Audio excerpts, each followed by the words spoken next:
They say opposites attract. That's why the Sleep Number Smart Bed is the best bed for couples. You like a bed that feels firm, but they want soft? Sleep Number does that. You want to sleep cooler while they like to feel warm? Sleep Number does that too. J.D. Power ranks Sleep Number #1 in customer satisfaction with mattresses purchased in-store. And now save 40% on the Sleep Number Special Edition Smart Bed plus special financing. For J.D. Power 2023 award information, visit jdpower.com/awards. Only at a Sleep Number store or sleepnumber.com. See store for details. So I'm Gidon Lev, almost 89 years old, and I've lived in Israel approximately 65 years. I'm a Holocaust survivor, an ex-kibbutznik, a Democrat, liberal, all the good things. Maybe some not so good. Hey listeners, it's Mishi. So as you know, during these incredibly difficult days, we're trying to bring you voices we're hearing among and around us. These aren't stories, they're just quick conversations, or postcards really, that try to capture slivers of life right now. There's a lot of Holocaust rhetoric in the air. Bibi Netanyahu has said on several occasions that Hamas militants are worse than the Nazis. And this week, the Israeli delegation to the UN wore yellow stars at the Security Council. All of it's controversial, of course, and many people, including many Holocaust survivors, have different feelings on the matter.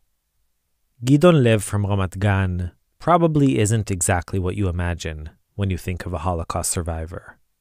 For many years, he lived in Kibbutz Zikim on the Gaza border, where he milked some 200 cows a day. Nowadays, get this, he's a veritable TikTok celebrity with nearly 500,000 followers and, quite accurately, likes to refer to himself as a rascal. When the war broke out, he experienced a lot of trauma and took shelter in En Gedi, on the shores of the Dead Sea. Our producers Mitch Ginsberg and Adina Karpuch went to visit him. So in 1938, about 3 months after the Germans had entered Karlovy Vary, my parents and grandparents decided they can't anymore. Impossible to be here. So they decided they're going to move to Prague. Let the Germans have this, we're going to the east, to Prague. And I remember my birthday was in March. I was born March 3rd. And I'd received a beautiful tricycle, red tricycle with black handlebars. And as we went to the train station in the middle of the night with suitcases and bedrolls and boxes of stuff, everything we could carry. Of course, I brought my loved tricycle with me. And we come to the train and loading it up, and I'm trying to pick it up and get it. And my parents said, no, you can't take it. For the little boy, 3 years old, it's a minor tragedy. 3 months after we arrived in Prague, Hitler came and declared there is no more Czechoslovakian Republic. From now on, you are part of the greater Third Reich. I remember my grandpa, his name was Alfred. He used to take me to the park around the corner. And there were swings there and slides. And we would come there and I would run, especially to one specific swing. It had the shape of a canoe. And I would quickly climb in. I was 4 or 5 years old. And he would, of course, push me. And I was in seventh heaven. And one day he would come there and say, no. He comes running after me. 999, Peter. No, you can't. I'm sorry, you can't. I started crying. And why can't I? What did I do? Why are you taking me out? And my little fist, I hit him. And he said, Peter, I'm sorry. Look. You see the sign here? the sign? Yes, you see the sign? It says, Juden verboten. Jews are not allowed. These kind of things were so oppressive, depressive, suppressive. And the Germans did it step by step. And then finally, every Jew has to wear an identifying Jewish star. This is actually my mother's. This is what my mother had to wear. But my mother was a little bit of a rebel. You see this pin on the back? Mm-hmm. Well, we had to buy these. I think there was 10 kroner, or I don't know how much. It was a lot of money, since everybody wears every day something else, right? Once a sweater, once a blouse, once a coat, depending on the weather. So you had to buy a dozen or more. A lot of money. We didn't have it. So she said, I'm buying one. And I use a pin. This is the pin. And she pinned it on her blouse, or on her coat, or on her sweater whenever she went out. So this was more or less the step before the transportation started. Okay, I wasn't going to ask you about this yet, but I think I have to now. I was reading the paper this morning, and I saw that Israel's ambassador to the UN, Gilad Erdan, wore a yellow star just like that reason. How did that make you feel? What did you think about that? I think it's okay, except I think it looks too phony. Why didn't he go to trouble and find a few people who have a real one, like I have, and say, can you lend it to us? I'll wear the one that your mother wore. So interesting. I never could have predicted that would be your response, but it's very interesting. Sometimes the details of something are more important than the actual action. I wanted to just read to you, if I could. You can. What the head of Yad Vashem said about this. I don't know if you saw, but he tweeted yesterday, "We were saddened to see the members of the Israeli delegation to the UN donning the yellow star. It disgraces both Holocaust victims and Israel.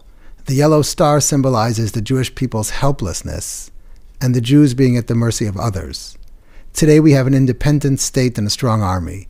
We are the masters of our fate. Today we shall wear a blue and white flag, not a yellow star."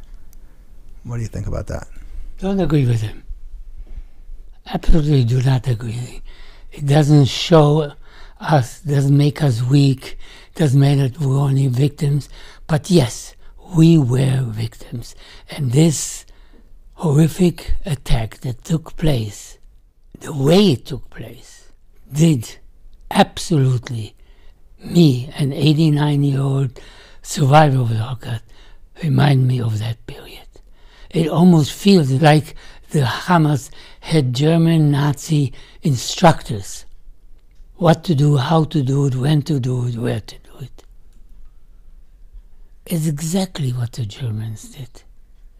They came into a town, a village, a ghetto, removed all the Jews, lined them up, had them dig a ditch, shot them. And if they weren't happy that it went too slow, they corralled them into a synagogue and lit the synagogue with live people inside and burned them to death. Anybody trying to escape was shot on the spot, right by the window, by the door. These horrific atrocities were exactly what the Hamas did here. I didn't think such a thing can happen again. I hope we get these guys and finish it off. But it's a very, very big problem to do this in a way that doesn't harm innocent people. And there are many of them. have absolutely no objection that the Palestinians should have their homeland too. Not in Israel, next to Israel. We don't have to be lovers or friends. We can just exist next to each other. And if that ever happens, this entire area will change and become a haven for everybody. I have one daughter who lives in California, in Santa Cruz, and she's a liberal and left-wing. She's a wonderful human being. But we had a very harsh discussion. And I pointed out to her, if Israel wanted to level Gaza, in one day they could level. If they wanted to, there would be nothing left of Gaza. But who wants to? Fact is, the American Air Force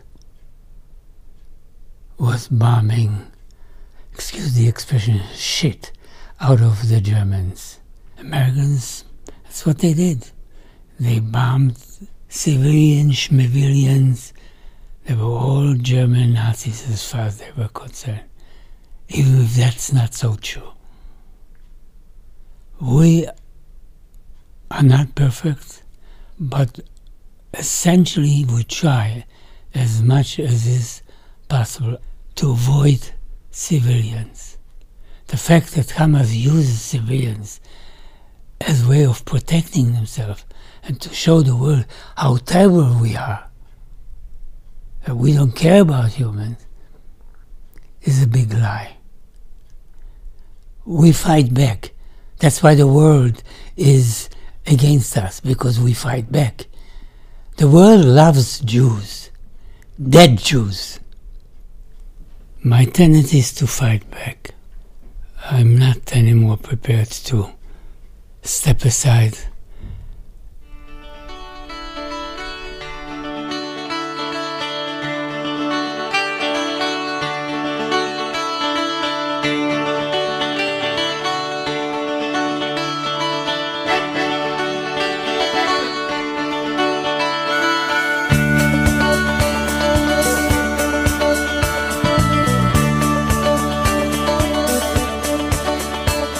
לימים זה נשכח כאיננו, אבל כשהערב עורב, אומר לך כך בינינו, פחות אבל עוד כואב, על מה שנפצע בי, נפצע והגליד, כמעט ואינני חושב, לומדים לחיות עם זה ככה, פחות אבל עוד כואב, לומדים לחיות עם זה ככה, פחות אבל עוד כואב.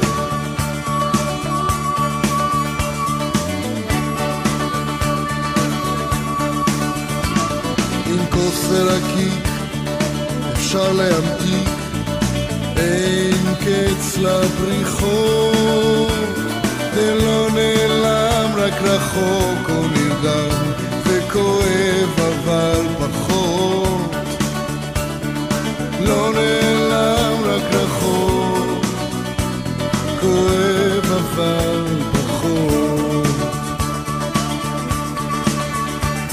פחות ועדיין, עדיין פוגע, זה בא והולך, את יודעת, זה כואב כשאני בך נוגע, זה כואב כשאת נוגעת, פחות ועדיין, עדיין פוגע, זה בא והולך, את יודעת, כואב כשאני, כואב לי כשאת, זה כואב כשאת נוגעת.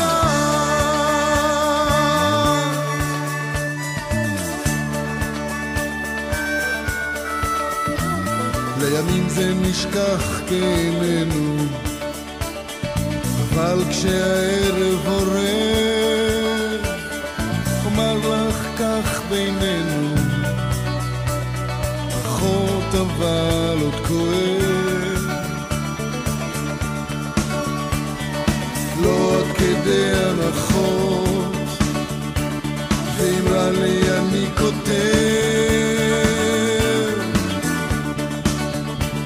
כואב אבל פחות, פחות אבל עוד כואב, כואב אבל פחות, פחות אבל עוד כואב.